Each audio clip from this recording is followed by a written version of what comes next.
রাসূল সাল্লাল্লাহু আলাইহি ওয়াসাল্লামের জীবনের সবচেয়ে বড় মুআজিজাত হলো পবিত্র কুরআনুল কারীম। আরও অসংখ্য অগণিত মুআজিজাত প্রকাশ পেয়েছিল। ইতিহাস আপনারা শুনেছেন, হযরত মুহাম্মদুর রাসূলুল্লাহ সাল্লাল্লাহু আলাইহি ওয়াসাল্লাম দুনিয়ায় থাকা অবস্থায় তিনি তার হাতের আঙ্গুলের ইশারায় চাঁদকে দ্বিখণ্ডিত করেছিল। এই চাঁদ দ্বিখণ্ডিত হওয়ার সাক্ষ্য অসংখ্য অগণিত হাদিসের মধ্যে পাওয়া গেলেও অনেকে সেটা বিশ্বাস করতে চাইতো না।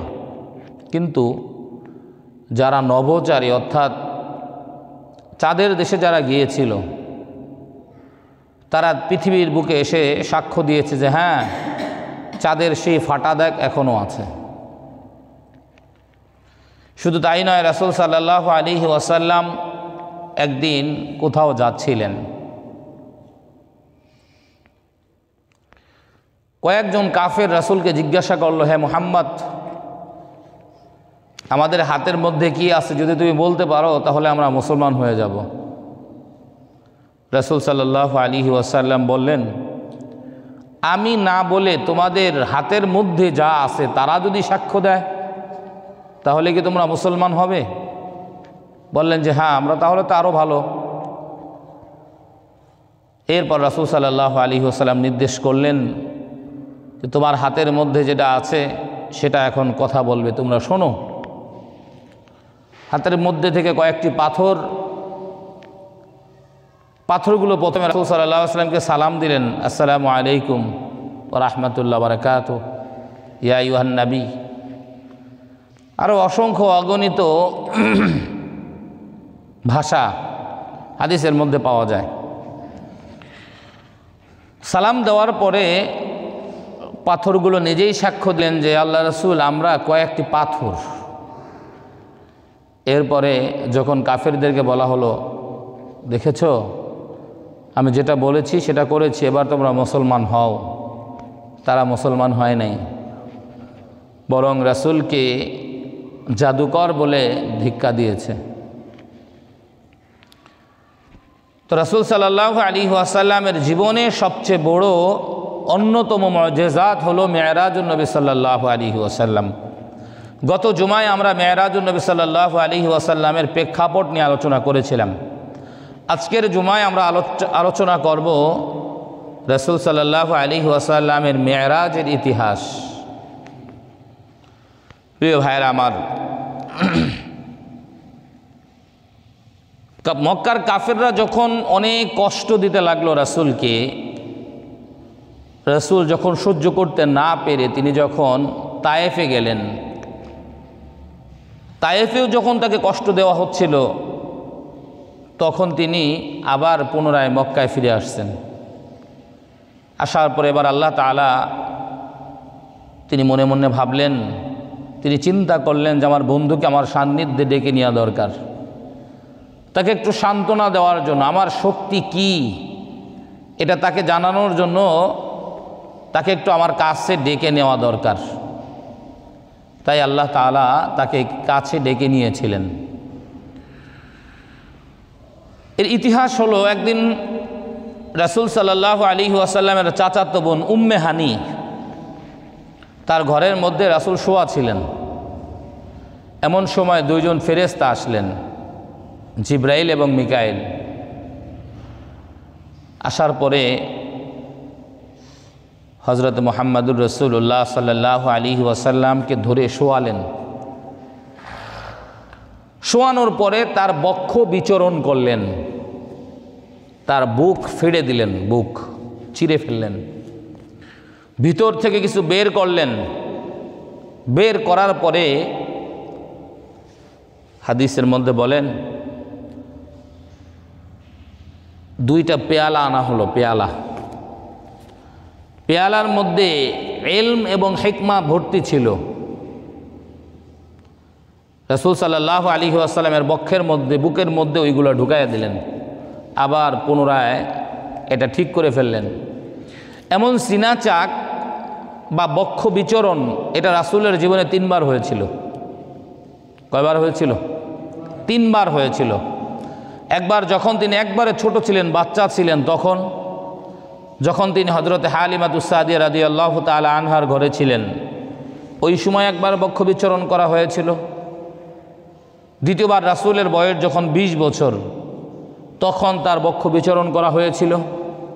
এবং তৃতীয়বার মেরাজ সংগঠিত হওয়ার পূর্বে, মেরাজের সময় রাসূলের বক্ষ বিচরণ করা হয়েছিল। মোট 3 বার তার বক্ষকে বিচরণ করা হয়েছিল। এই সমস্ত ঘটনাগুলো পবিত্র কুরআনুল কারীমের মধ্যে আছে। এটা বানানো ঘটনা না, সত্য ঘটনা। আল্লাহ তাআলা পবিত্র কুরআনুল কারীমের সূরাত বনী ইসরাঈলের প্রথম আয়াতে আল্লাহ তাআলা বলেছেন, তিনি আয়াতের মধ্যে বলেছেন যে আমি আমার প্রিয় বান্দাকে রাত্রিকালীন সফরে, রাত্রিবেলায় পবিত্র মক্কা থেকে বাইতুল মুকাদ্দাস আমি নিয়েছি, ভ্রমণ করিয়েছি, এবং সেখান থেকে সপ্ত আসমান আরশে মুআল্লাক পর্যন্ত আমি ডেকে নিয়েছিলাম। আল্লাহ তাআলা পবিত্র কুরআনুল কারীমের মধ্যে বলেন, সুবহানাল্লাযী আসরা বিআবদিহি লাইলাম মিনাল মাসজিদিল হারামি ইলাল মাসজিদিল আকসা الذي باركنا حوله لنريه من آياتنا إنه هو السميع البصير।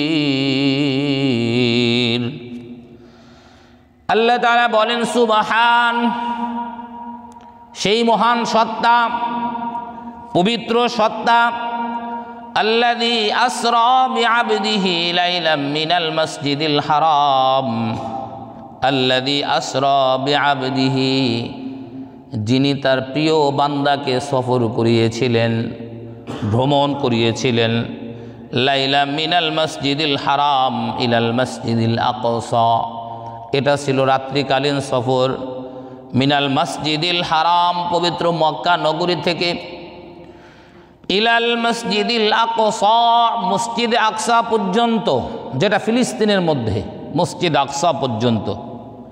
তারপর আল্লাহ তাআলা বলেন, আল্লাযী বারাকনা হাওলাহু লিনুরিয়াহু মিন আয়াতিনা, আল্লাযী বারাকনা হাওলাহু লিনুরিয়াহু, বলেন যে এই জায়গার মধ্যে আমি বরকত রেখেছি, মুসলিম উম্মাহের জন্য বরকত, ওই জায়গা বরকতপূর্ণ জায়গা ওটা। এই জন্যই তো এই মসজিদে আকসাকে রক্ষা করার জন্য দীর্ঘদিন পর্যন্ত মুসলমানরা যুদ্ধ করছে না? এখনও করতেছে, ভবিষ্যতেও করবে। এই মসজিদে আকসা এটা মুসলমানের প্রথম কিবলা ছিল, অত্যন্ত দামি জায়গা। রাসূল সাল্লাল্লাহু আলাইহি ওয়াসাল্লামকে সেখানে নেওয়া হলো। রাসূল সাল্লাল্লাহু আলাইহি ওয়াসাল্লামের মেরাজের 2টা অংশ। কয়টা অংশ? 2টা। একটাকে বলা হয় ইসরা, আর একটাকে বলা হয় মেরাজ। ইসরা বলা হয়, ইসরা অর্থ হলো রাত্রিকালীন সফর, যেটা কোনো কিছুর উপরে সওয়ারি হয়ে যে সফরটা করা হয়। আর মেরাজ শব্দের অর্থ হলো ঊর্ধ্বগমন, উপরে নেওয়া। ইতিহাসের মধ্যে বলেন, রাসূল সাল্লাল্লাহু আলাইহি ওয়াসাল্লাম মক্কা থেকে মসজিদুল আকসা পর্যন্ত বোরাক নামক একটা বাহনে করে গিয়েছিলেন। রাসূল যখন মসজিদ আকসার মধ্যে প্রবেশ করলেন, তখন বাহনটিকে মসজিদ আকসার একটা আংটার মধ্যে বেঁধে তিনি মসজিদে প্রবেশ করেছিলেন, একটা আংটার মধ্যে বেঁধে।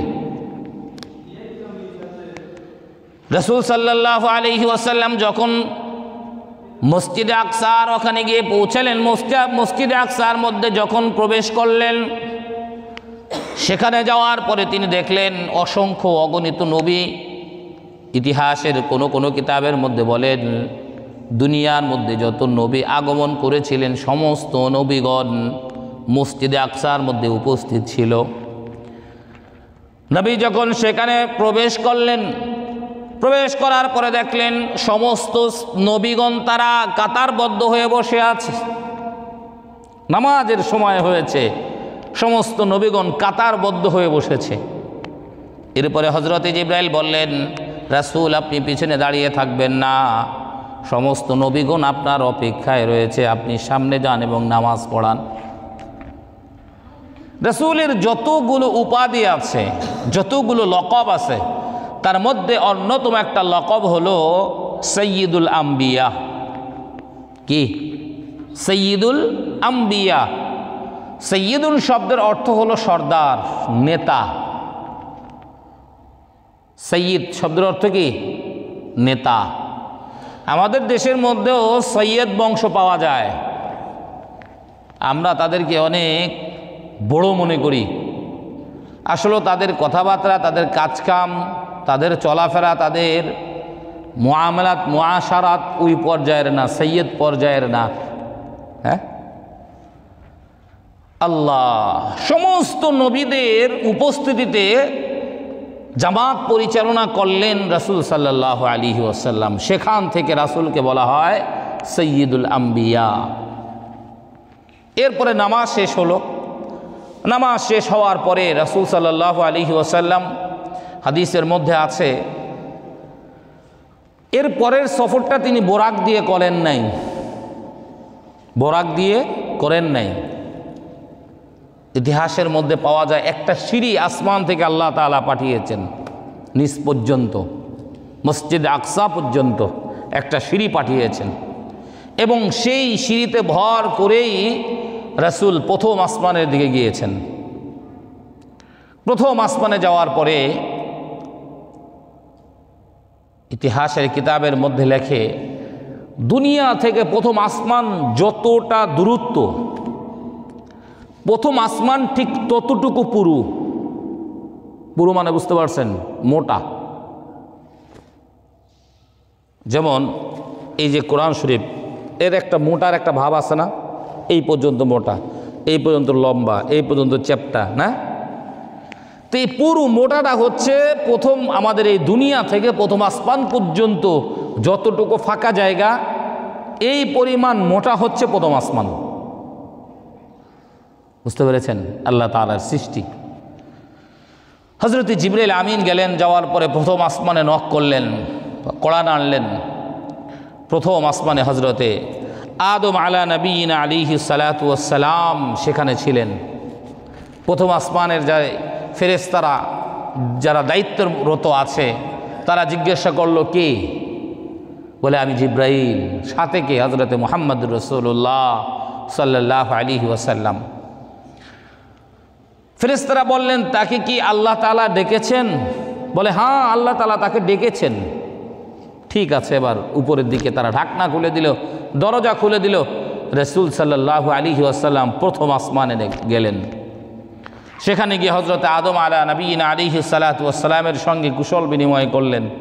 সময় কম, বিস্তারিত বলার সুযোগ নাই। এরপরে রাসূল সাল্লাল্লাহু আলাইহি ওয়াসাল্লাম প্রথম আসমান থেকে দ্বিতীয় আসমানে গেলেন। যাওয়ার পরে সেই একই অবস্থা। হযরত জিবরাইল আমিন দ্বিতীয় আসমানের কড়া নক করলেন। কড়া নক করার পরে ওখানে যারা ফেরেশতারা ছিল তারা বললেন যে, কে এসেছে, কে এসেছে? জিবরাইল আমিন বললেন, আমি জিবরাইল, আমার সঙ্গে হযরতে মুহাম্মদুর রাসূলুল্লাহ সাল্লাল্লাহু আলাইহি ওয়াসাল্লাম। ফেরেশতাগণ জিজ্ঞাসা করলেন, তাকে কি আল্লাহ তাআলা ডেকেছে কিনা? বলে হ্যাঁ, আল্লাহ তাআলা তাকে ডেকেছে। তখন দ্বিতীয় আসমানের দরজা তারা খুলে দিলেন। খুলে দেওয়ার পরে রাসূল যখন দ্বিতীয় আসমানে প্রবেশ করলেন, সেখানে গিয়ে দেখেন হযরতে ঈসা আলাইহিস সালাতু ওয়াস সালাম এবং হযরতে ইয়াহইয়া আলাইহিস সালাতু ওয়াস সালাম, তারা আপন খালাতো ভাই ছিল। ইয়াহইয়া আলাইহিস সালাতু ওয়াস সালাম এবং ঈসা আলাইহিস সালাতু ওয়াস সালাম খালাতো ভাই ছিল। বুঝতে পেরেছেন? এমনই করে তৃতীয় আসমানে গেলেন। তৃতীয় আসমানে যাওয়ার পরে হযরতে ইউসুফ আলাইহিস সালাতু ওয়াস সালামের সঙ্গে সাক্ষাৎ হলো। সেখান থেকে চতুর্থ আসমানে গেলেন। চতুর্থ আসমানে হযরতে ইদ্রিস আলাইহিস সালাতু ওয়াস সালামের সঙ্গে সাক্ষাৎ হলো।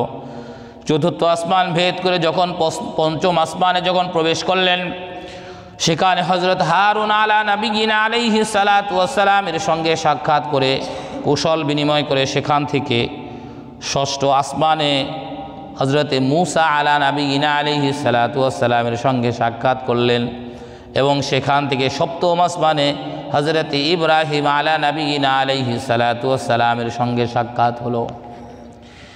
এরপরে সপ্তম আসমানে যাওয়ার পরে আল্লাহ তাআলা হযরতে জিবরাইল আমিনকে বললেন, জিবরাইল তুমি আমার বন্ধুকে জান্নাত জাহান্নামগুলো ঘুরে ঘুরে দেখাও, কোথায় কি আছে সবগুলো তুমি আমার বন্ধুকে দেখাও। মক্কার কাফেররা এত পরিমাণ রাসূলকে কষ্ট দিয়েছে, আমার বন্ধু মন ভেঙে গিয়েছে, তাকে একটু সফর করাও, তাকে একটু ঘোরায় ঘোরায় সব কিছু দেখাও। দুনিয়ার মধ্যে যদি কোনো ভালো কোম্পানিতে ভালো কোনো জায়গা কারো আত্মীয় থাকে, সেখানে গেলে সব কিছু সে ঘুরায় ঘুরায় দেখায়, দেখায় না? দেখায়। আল্লাহ হযরত জিবরাইল আমিন সব কিছু ঘুরায় ঘুরায় দেখাইলেন। জান্নাতীদেরকে দেখলেন, জাহান্নামীদেরকে দেখলেন, জাহান্নামের অসংখ্য অগণিত বর্ণনা রাসূল সাল্লাল্লাহু আলাইহি ওয়াসাল্লাম দিয়েছেন এবং তিনি স্বচক্ষে দেখে এসেছেন, স্বচক্ষে দেখে এসেছেন। রাসূল সাল্লাল্লাহু আলাইহি ওয়াসাল্লাম বলেন, যখন আমি জাহান্নামের পাশ দিয়ে অতিবাহিত করছিলাম, একটা দলকে আমি দেখলাম দুনিয়ার মধ্যে, দেখলাম যে অনেক বড় একটা নহর, অনেক বড় একটা পুকুর, যেই পুকুরের মধ্যে ফুটন্ত গরম পানি, ওই গরম পানির মধ্যে কিছু লোক হাবুডুবু খাচ্ছে এবং পাড়ে আসার চেষ্টা করছে। আবার পাড় থেকে কিছু লোক তাদেরকে এমন জোরে ঢিল নিক্ষেপ করতেছে, এমন জোরে পাথর নিক্ষেপ করতেছে, এক পাথরের ধাক্কায় তারা আবার মাছ পুকুরে গিয়ে পড়তেছে। রাসূল সাল্লাল্লাহু আলাইহি ওয়াসাল্লাম হযরতে জিবরাইলকে জিজ্ঞেস করলেন, ভাই জিবরাইল এরা কারা?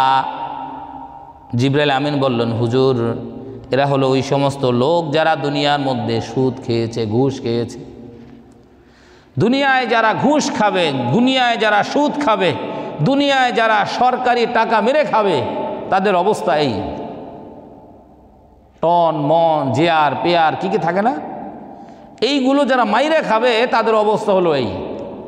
প্রতিষ্ঠানের কথা বলে, সমাজ সেবার কথা বলে, অথবা অন্য কোনো কথা বলে যারা সরকারি অর্থ লুটপাট করবে, তাদের অবস্থা এই। জাহান্নামের মধ্যে তাদের অবস্থা, তাদের শাস্তি হবে এমন যে ফুটন্ত গরম পানির বিশাল এক পুকুর, সেই পুকুরের মধ্যে দরিয়া বিশাল বড়, ওটার মধ্যে তারা অবস্থান করবে। প্রিয় ভাইয়েরা আমার, এই জন্য দুনিয়ার মধ্যে যারা আমরা আছি, এখন থেকেই আমাদের সতর্ক হওয়া উচিত, এখন থেকেই সতর্ক হওয়া উচিত। এরপরে রাসূল সাল্লাল্লাহু আলাইহি ওয়াসাল্লাম বললেন, যখন আমি সামনে আর একটু অগ্রসর হলাম, সেখানে গিয়ে দেখলাম একদল লোক এমন রয়েছে যাদের নখগুলো এত বড় বড়, যাদের হাতের আঙ্গুলগুলো নখগুলো এত বড় বড় এবং নখগুলো কাঁচির মতো ধারালো, কাঁচির মতো ধারালো। তারা নিজেরা নিজেদের মুখমণ্ডলগুলো এমন চিরতেছে, ফাটতেছে। রাসূল জিজ্ঞেস করলেন, ভাই জিবরাইল এরা কারা? জিবরাইল আমিন বললেন, হুজুর এরা তো ওই সমস্ত লোক যারা দুনিয়ার মধ্যে মানুষের গীবত করত, চগলখুরি করত। রাসূল সাল্লাল্লাহু আলাইহি ওয়াসাল্লামের হাদিস, রাসূল বলেন, লা ইয়াদখুলুল জান্নাতা নাম্মাম, যারা চগলখুরি করে তারা জান্নাতে প্রবেশ করতে পারবে না। যারা চগলখুরি করে, একজন সম্পর্কে আপনি জানেন না, সেই সম্পর্কে আপনি বললেন এটা হলো চগলখুরি। একজন সম্পর্কে আপনি জানেন, সেইটা বলার নাম হচ্ছে গীবত। সেটার নাম কি? গীবত। যেমন আমি আজকে মনে করেন সূরা বনী ইসরাইলের একটা আয়াত আমি কোরআন শরীফ দেখে দেখে পড়লাম, হ্যাঁ, এটা আপনি সালতা বাজারে গিয়ে বললেন যে হুজুর শুনছিলাম হাফেজ, কিন্তু মনে হয় ওনাই ভালো করে পারে না, মনে নাই ওনার, এই জন্য উনি কোরআন শরীফ দেখে দেখে পড়ে। হ্যাঁ, এই কথাগুলো যদি আমার সামনে বলতেন, আমি শুনে একটু কষ্ট পাইতাম না? কষ্ট পাইতাম কি পাইতাম না? অবশ্যই কষ্ট পাইতাম। তবে আমি কোরআন শরীফ যে দেখে পড়েছি, এটা তো সত্য, এটা সত্য না? এটা সত্য। আপনি এই সত্য কথাটাই আমার অগোচরে বলবেন, এটাকেই বলা হয় গীবত। বুঝতে পেরেছেন? আল্লাহ। আর চুগলখোর কাকে বলে?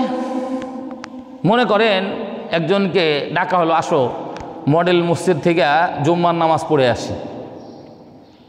এখন একজন বলল যে না, ওটা শেখ হাসিনার মসজিদ, ওই হুজুর মুয়াজ্জিন খাদেম যারা আছে সবগুলো মনে হয় আওয়ামী লীগ করে, এইগুলোর পিছনে নামাজ হবো না, যায় লাভ নাই।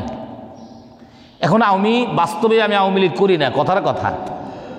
আপনি যে কথাটা বললেন না যাই না, এইটাকে বলা হয় চুগলখুরি, যেটার কোনো ভিত্তি নাই, আপনি মনে করে ধারণা করে বলছেন, ওটাকে বলা হয় চুগলখুরি। আর যেটার বাস্তবতা আছে ওটাকে বলা হয় গীবত। বুঝতে পেরেছেন? প্রিয় ভাইরা আমার, সময় কম, এই জন্য জাহান্নামের বর্ণনা আর একদিন দেবো ইনশাল্লাহ। রাসূল সাল্লাল্লাহু আলাইহি ওয়াসাল্লাম কী কী দেখেছিলেন সেখানে। জান্নাত জাহান্নাম দেখার পরে এবার রাসূল সাল্লাল্লাহু আলাইহি ওয়াসাল্লামকে আল্লাহ তাআলা নিজের সান্নিধ্য ডেকে নিলেন, নিজের কাছে ডেকে নিলেন। হাদিসের মধ্যে আছে রাসূল এবং আল্লাহ তাআলা দুইজন পাশাপাশি বসে কথা বলেছে। আবার অনেক হাদিসে এমন আছে আল্লাহ তাআলার সঙ্গে রাসূল সরাসরি সাক্ষাৎ করেন নাই, বরং তিনি আল্লাহ তাআলার নূরের সঙ্গে কথা বলেছে। হযরত আব্দুল্লাহ ইবনে মাসউদ রাদিয়াল্লাহু তাআলা আনহু সহ অসংখ্য অগণিত সাহাবায়ে কেরাম বলেন যে আল্লাহ তাআলার সঙ্গে রাসূলের সরাসরি সাক্ষাৎ হয়েছে, পাশাপাশি বসেছেন দুই বন্ধু। হ্যাঁ, খলিলুল্লাহ, হাবিবুল্লাহ, এগুলো রাসূলের লকব না, উপাধি না? তো এখন আপনি বন্ধুরে ডাইকে আনছেন, বন্ধু আসো, আসার পরে বন্ধু অনেক দূর থেকে আসছে, সেই টেকনাফ তেঁতুলিয়াতে আসছে। না, আমি মডেল মসজিদের ইমাম, আমি এখানে বসে বললাম যে ঠিক আছে বন্ধু, তুমি তো নিচে আসো, এখান থেকে দাঁড়ায় দাঁড়ায় কথা কও, ফোনে এখান থেকে দাঁড়ায় দাঁড়ায় কথা বলি। এটা যৌক্তিকতা খুঁজে পাওয়া যায় না। আমি তোমাকে ডেকে এনেছি মানে কি? একসাথে বসে গল্প করব, কথা বলবো, তোমাকে দুই চারটা ভালো উপদেশ দিব, এটা শোনা বন্ধুর পরিচয়, তাই না? যৌক্তিকতার দাবি হলো রাসূল সাল্লাল্লাহু আলাইহি ওয়াসাল্লাম আল্লাহ তাআলার সঙ্গে সরাসরি বসে কথা বলেছেন। এরপরে আল্লাহ তাআলা পুরো ওয়াজের এইটা মূল আলোচ্য বিষয়। এরপরে আল্লাহ তাআলা তার বান্দাদের জন্য, আমাদের জন্য রাসূল সাল্লাল্লাহু আলাইহি ওয়াসাল্লামকে 50 ওয়াক্ত নামাজ দিলেন। কয় ওয়াক্ত? 50 ওয়াক্ত নামাজ দিলেন। রাসূল তো অনেক খুশি, আল্লাহ তাআলা সরাসরি আমার বান্দাদের জন্য হাদিয়া পাঠাইছে, আমার বান্দাদেরকে সরাসরি দিছে, কোনো মাধ্যম ছাড়া। পবিত্র কুরআনুল কারীমের যত আয়াত আছে এর মাধ্যম আছে না? জিবরাইল আমিনের মাধ্যমে পাঠাইছে, ফেরেশতাদের মাধ্যমে পাঠাইছে। তো নামাজ এমন একটা বিধান, এটা আল্লাহ তাআলা সরাসরি বন্ধুকে বলছে, এই তোমার উম্মতের জন্য 50 ওয়াক্ত নামাজ দিলাম। হ্যাঁ, রাসূল তো অনেক খুশি। তিনি 50 ওয়াক্ত নামাজ পেয়ে অনেক খুশিতে খুশিতে আবার সে আসতেছিল। ষষ্ঠ আসমানে যখন আসছে, হযরতে মূসা আলা নবীনা আলাইহিস সালাতু ওয়াস সালাম বলে, বন্ধু এত খুশি কেন তুমি? এত খুশির কারণ কি? রাসূল সাল্লাল্লাহু আলাইহি ওয়াসাল্লাম বলেন, আমি আজকে অনেক খুশি, আমার উম্মতদের জন্য আল্লাহ তাআলা সরাসরি একটা বিধান দিছে, কোনো মাধ্যম ছাড়া, কোনো মাধ্যম নাই। আমার কথা আপনারা বোঝেন নাই? আপনারা ফোনে দাওয়াত দেওয়া এক জিনিস, চিঠিতে দাওয়াত দেওয়া এক জিনিস, সরাসরি যাইয়া যদি দাওয়াত দেই ওটা বেশি খুশি হবেন না? যদি লোকটা আমার বাড়ি পর্যন্ত আসছে, যদি না যায় তাহলে কেমন দেখা যায়? বিষয়টা এরকম না? আল্লাহ, মূসা আলাইহিস সালাতু ওয়াস সালাম বললেন যে বন্ধু এত খুশি হওয়ার কারণ নাই, তোমার উম্মত অনেক দুর্বল হবে, 50 ওয়াক্ত তারা পারবে না, তুমি ফিরে যাও, আল্লাহর কাছ থেকে একটু কমায় টমায় নিয়ে আসো। রাসূল সাল্লাল্লাহু আলাইহি ওয়াসাল্লাম আল্লাহ তাআলার কাছে গেলেন যে আল্লাহ একটু কমায় দেন, আমার উম্মতরা পারবে না। আল্লাহ তাআলা 5 ওয়াক্ত কমাইলেন। এরকমভাবে 9 বার আসা যাওয়া করলেন। আসা যাওয়ার পরে 5 বার 5 ওয়াক্ত করে কমাইতে কমাইতে যখন 9 বার হয়ে গেল, এরপরে মূসা আলাইহিস সালাতু ওয়াস সালাম বললেন আপনি আবার একটু যান। রাসূল বললেন যে না, আমি আর যাইতে পারবো না। কয়বার যাওয়া যায়? হ্যাঁ, কয়বার যাওয়া যায়? 5 ওয়াক্ত অবশিষ্ট রইল। এই 5 ওয়াক্ত নামাজ নিয়ে রাসূল সাল্লাল্লাহু আলাইহি ওয়াসাল্লাম দুনিয়ায় আগমন করলেন। এরপরে ইতিহাস আপনারা জানেন, রাসূল সাল্লাল্লাহু আলাইহি ওয়াসাল্লাম মানুষকে বললেন, তার সাহাবীদেরকে বললেন ফজর নামাজের সময় যে রাতে তো আমার মেরাজ সংগঠিত হয়েছে, আমি তো এখান থেকে বাইতুল মুকাদ্দাস গিয়েছিলাম, সেখান থেকে আরশে মুআল্লাক গিয়েছিলাম। যারা ইমানদার, পাক্কা ইমানদার সাহাবী যারা, তারা প্রথম শুনেই তারা বিশ্বাস করে ফেলল। আর কিছু কিছু আছে না, থাকে না কিছু কিছু নতুন যারা ইমান এনেছে, তারা কেমনে সম্ভব, এটা তো সম্ভব না, অসম্ভব না। প্রিয় ভাইয়েরা আমার, হযরত আবু বকর সিদ্দিক রাদিয়াল্লাহু তাআলা আনহুকে বলা হলো, তিনি বললেন যেটা তো অনেক দূরের কথা, রাতের কিছু অংশ, এটা তো আমি রাসূলের কাছে মাঝে মাঝে থাকি, ওহী যখন আসে সেই আল্লাহ তাআলার কাছ থেকে সেকেন্ডের মধ্যে চলে আসে। আল্লাহ তাআলা জিব্রাইলকে যদি সেকেন্ডের মধ্যে দুনিয়া পাঠাইতে পারেন, তাহলে রাসূলকে সেকেন্ডের মধ্যে নিতে পারেন না? তাহলে রাতের এক অংশ মানে বিশাল সময়, এই সময়ের মধ্যে আরও কিছু হওয়া সম্ভব। প্রিয় ভাইয়ের আমার, এই জন্য রাসূল সাল্লাল্লাহু আলাইহি ওয়াসাল্লামের মেরাজকে আমাদের বিশ্বাস করতে হবে। রাসূল সাল্লাল্লাহু আলাইহি ওয়াসাল্লামের মেরাজের শিক্ষা হলো, সবচেয়ে বড় শিক্ষা হলো যে এই নামাজ, 5 ওয়াক্ত নামাজ, এটা আল্লাহ তাআলা সরাসরি রাসূলকে দিয়েছেন কোনো মাধ্যম ছাড়া, যে এটা তোমার উম্মতের জন্য দিলাম, আর রাসূল সেটা আমাদের কাছে এনে উন্মোচিত করেছেন। এই জন্য প্রিয় ভাইয়েরা আমার, আমরা যারা নিজেদেরকে মুসলমান দাবি করি, যারা নিজেদেরকে হযরতে মুহাম্মদুর রাসূলুল্লাহ সাল্লাল্লাহু আলাইহি ওয়াসাল্লামের উম্মত দাবি করি, আল্লাহ তাআলার বান্দা আমরা যারা নিজেদেরকে দাবি করি, তাদের উচিত হলো 5 ওয়াক্ত নামাজ আদায় করা।